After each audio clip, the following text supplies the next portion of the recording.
Today I'm going to be going through a more deadlift focused workout, and while I'm working out I want to talk about why viewing things in progressive overload isn't that helpful, and why it should be viewed more as progressive loading.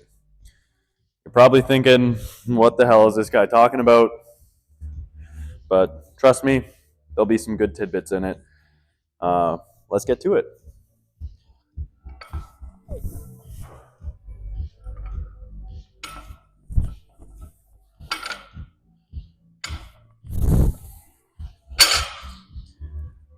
So I'm just starting my warm up here. I like to usually start off with 70, just hop a red every time until I get to my working weights. We'll see what I get to today. I'm doing doubles at a decent RPE, so hoping to get in the 240, 260 range, probably hanging out at 240 though. So what does the concept of overload imply? Well, it implies just that you're overloading or using more weight than your body can handle. So you go above your capacity to try to drive that adaptation. However, that's not really how adaptation works. Your body gets used to a load, and that's what allows you to get stronger. You don't force it. It just kind of happens. So that's basically the main issue with referring it to overloading, right? You're trying to force that adaptation instead of allowing it to happen. You're going above what you can handle and potentially hindering your gains because you're just going to have some bad workouts. I like to bring it back to the concept of like eustress and de-stress. So you want to find the best amount of stress that your body can handle so that it adapts to it. Because when you're in that distress kind of range, doing more than your body can handle, it's not going to adapt to it well. You're not going to make some good gains. But if you're in that eustress range, your body can adapt to it, it stresses it well enough, and then it gets stronger. I'm going to belt up for this one. I'm going to try to do a rep double overhand here at 170, just for fun, testing out the grip. Then if it doesn't go well, I got my straps right there for me. Let's hit it.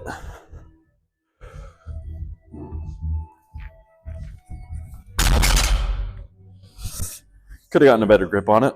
Almost dropped it.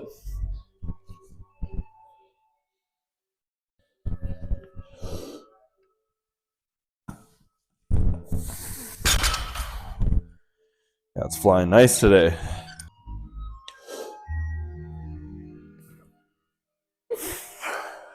So I like calling it progressive loading and not progressive overload. Because progressive loading doesn't imply that you're going above your capacity. It implies that you're working within it. So, whew, haven't done that in a while. Yeah. So instead of trying to force that adaptation, which is not how the body works, you're working within where you have the strength and within your capacity to allow your body to get that strength adaptation. And then after working at that weight and it becomes easy and you've gotten stronger, that's when you increase it, and that's when you progressively load. So that viewing it as progressive overloading kind of implies the wrong directionality of the relationship. It implies that, you're just stacking on more weight to get stronger. Where in reality, how the body actually works is you get stronger, then that allows you to stack on more weight. Just like this little tank over here. Enough yapping. Let's get some top sets in.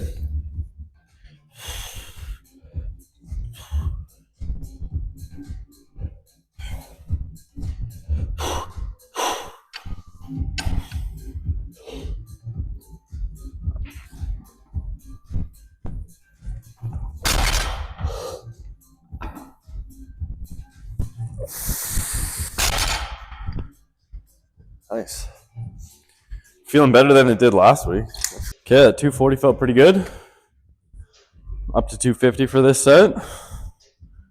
Let's move it just as well.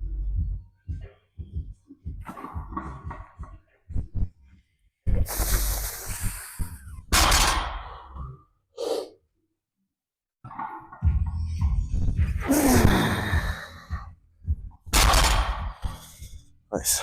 Solid. Okay. Last set at 250 went pretty good there, but going back down to 240 for my last set. I could definitely hit 250 again, but the RPE would be too high. So it'd just be me continually overloading it. So taking some of my own advice, I want to work within my capacity, make sure that I'm getting enough stress, but not too much, because I also have a whole workout ahead of me still, so don't want to blow my whole load right in one go, you know? Yeah, so what I was talking about before, how you want to work sustainably, right? You want to work within your capacity, not above it. So if you're constantly overloading, you're going to run out of gas sooner or later, and you're not going to be able to keep that up. It's just not a sustainable method.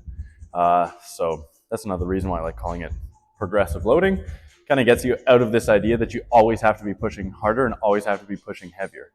So if you're not a newbie and you're still adding 5 pounds every week to a lift, you're not actually progressively overloading. It's more just a sign that you started too light. So you're kind of just playing yourself. You started way low, below that eustress, and now you're working your way up through it, and then eventually you're going to be overloaded and not able to keep up with it. So it's better to just kind of find, where is right for you? Where are you working hard, but not too hard? So like, where is it sustainable?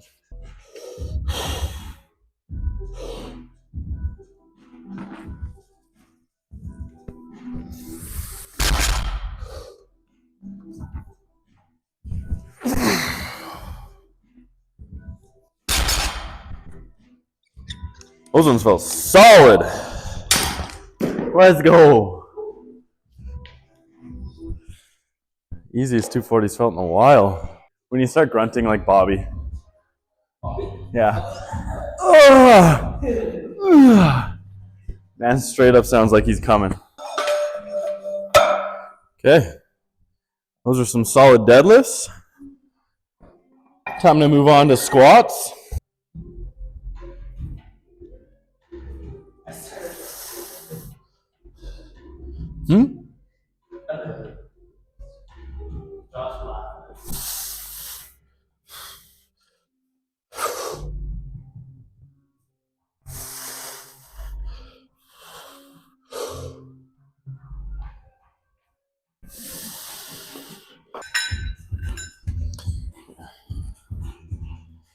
Might be thinking, tomato, tomato. Like, what's the difference? It's the same thing.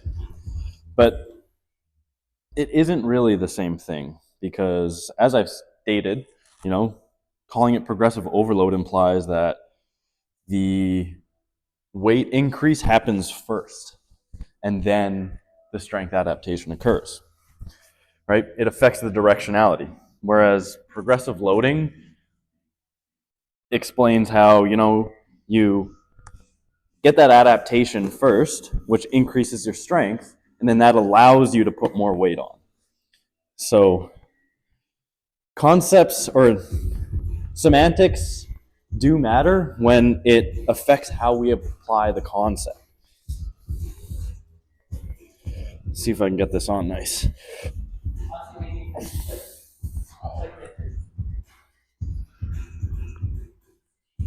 There we go. My calves bigger than yesterday?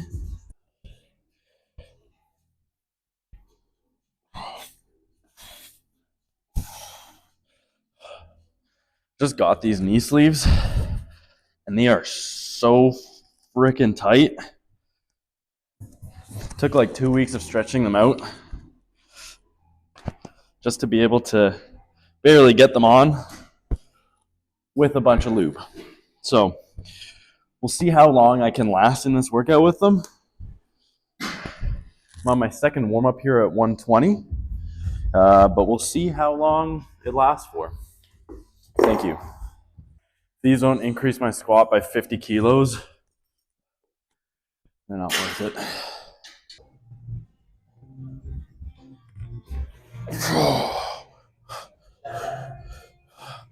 I can't.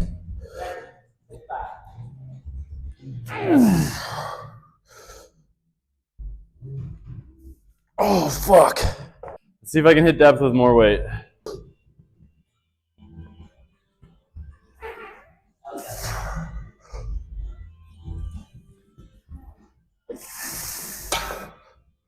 Nice.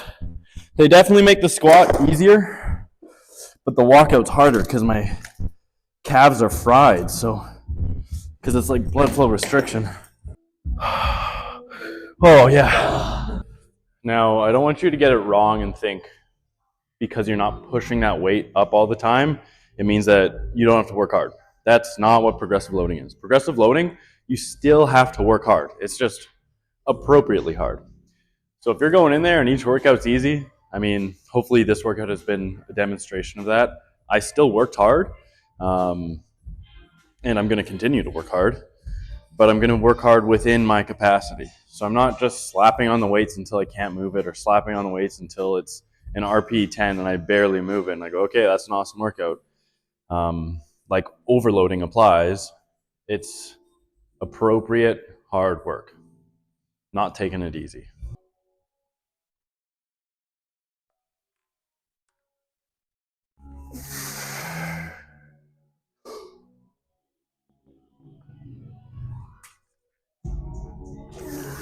Got my last dub at 190 here.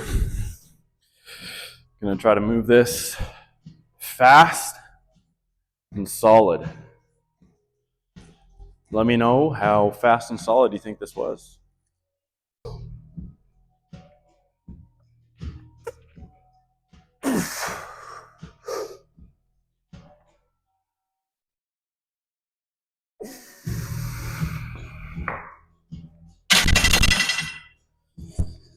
I think it was pretty fast and solid. I have no idea how this mic is gonna hold up with snatches.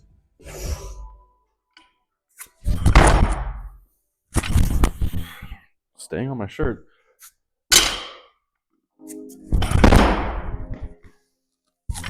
That was a bad one.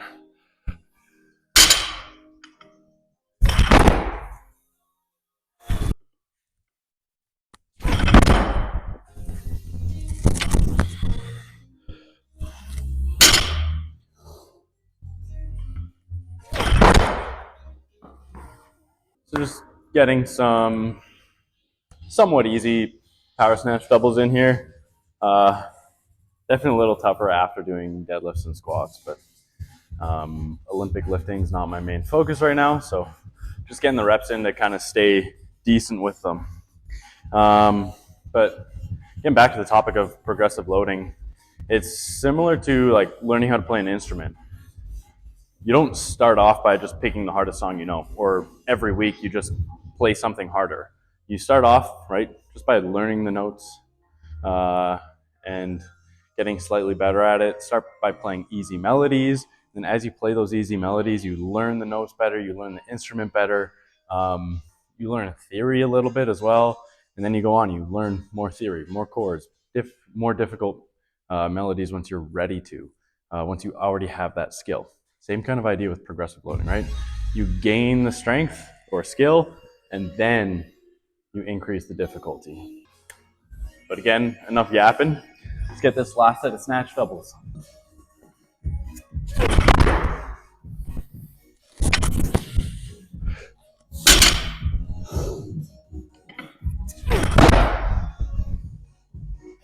Gonna hit some rack pulls with shrugs at 270 here now.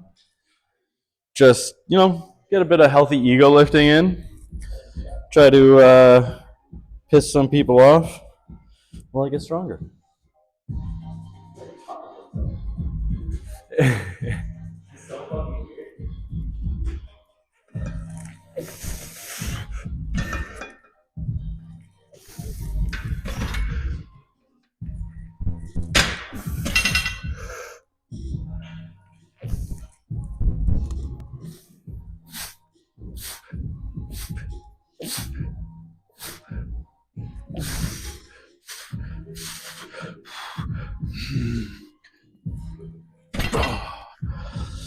Oh,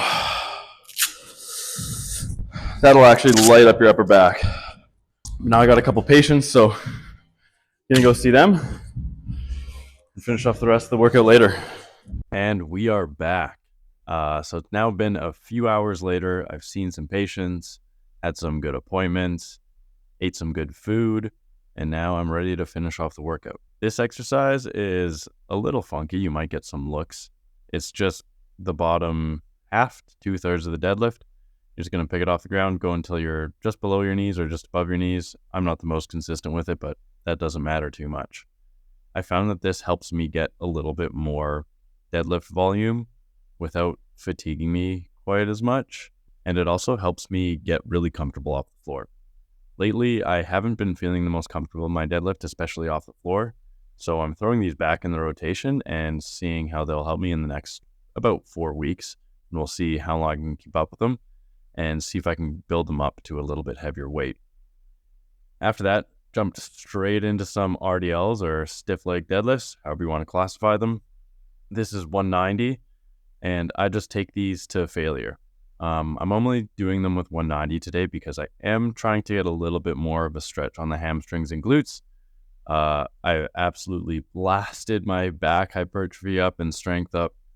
And now I feel like my hamstrings and glutes might be the limiting factor on my deadlift. So trying to be a little bit more almost robotic with the form slightly and get that stretch for them. So we'll see how that pays off. See if I can get a little bit more gains on the hamstrings and glutes and see if that can go into my deadlift a little bit better. I was absolutely fried after this set, taking that to failure. I was gassed. As you can see, here I am just open, can't speak, just smiling, absolutely gassed.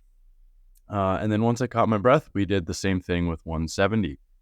And yeah, just took them to failure. Again, trying to get a good stretch on the hamstrings and glutes, but not too crazy. My back was still quite pumped after this, especially doing them right after the bottom half deadlifts. My glutes and erectors were just huge after. It was tough to walk around. I couldn't extend. They were so pumped and so juicy that they just limited how far back my legs could go. It was absolutely amazing. There is one other thing that I kind of want to talk about in this video, and it's how I structure my programs. Mainly for myself. I focus 80% on, oh yeah, this is a great handshake. So I focus 80% on being kind of rigid with the programming, being like, okay, I have to do this. And then I leave about 20% of playroom to just kind of mess around, have some fun. It keeps me enjoying my exercises, keeps me consistent, and allows me to explore new movements and build up more movement capabilities. So this is largely how I get into just doing some random things.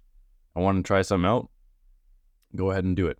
Like the shrugs today, those weren't programmed. Those were just, you know what? This still works my upper back a little bit. It's still kind of in line with my goals. It'll help my deadlift. It'll help my Olympic lifts. But the main thing is I'm just playing around with it. So yeah, leave some room in your programs to have fun and just kind of goof off. Anyways, this is my last 2 exercises. I did them as a superset. I did hamstring curls and then straight into side bends. And for the side bends, I was actually focusing on leaning back a little bit so that I did get a little bit more ab work. Not quite as much QL work and posterior chain work, but I wanted to keep them focused more on my rectus abdominis a little bit, as well as my obliques. And I did them back to back. As you can see, when I did the speed up, I went straight from the hamstring curls into the side bends. And then between sides on the side bends, I just rest about 20 seconds, catch my breath, and then go. Yeah, so that's all for this workout. Thank you all for watching, and let me know what you think about this slower style, and if you like it or not. Anyways, go out there and make some gains.